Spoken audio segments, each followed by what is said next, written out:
ओम नमः शिवाय.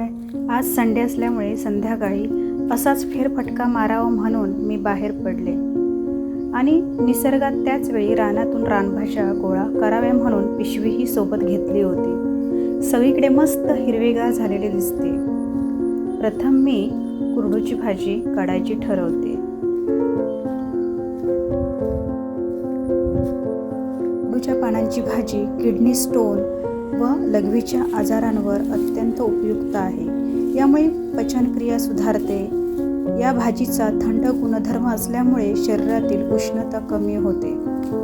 यात लोह, आयरन, झिंक, पोटॅशियम यासारखी जीवनसत्वे आणि फायबर यांसारखी आवश्यक खनिजे भरपूर प्रमाणात असतात.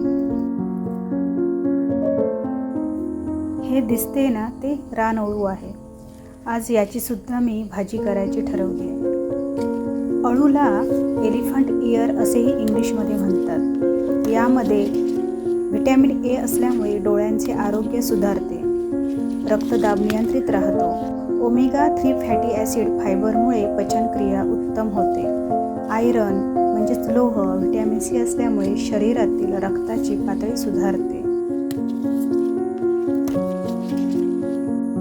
टाकळा भाजी ही सर्व त्वचा रोगांवर गुणकारी आहे. पचन संस्थेसाठी अत्यंत लाभदायक, वजन नियंत्रणात ठेवण्यास उपयुक्त असते. कावळी या आजारावर अत्यंत उपयुक्त आहे.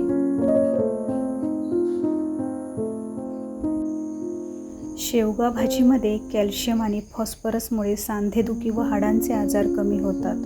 मधुमेह नियंत्रणात राहतो. पचन सुधारते. प्रतिकारशक्ती वाढते.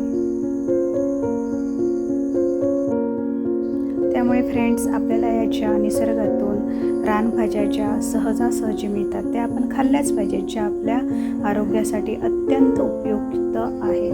तर हा व्हिडिओ मित्रांनो तुम्हाला कसा वाटला तर मला कमेंटमध्ये नक्की सांगायला विसरू नका.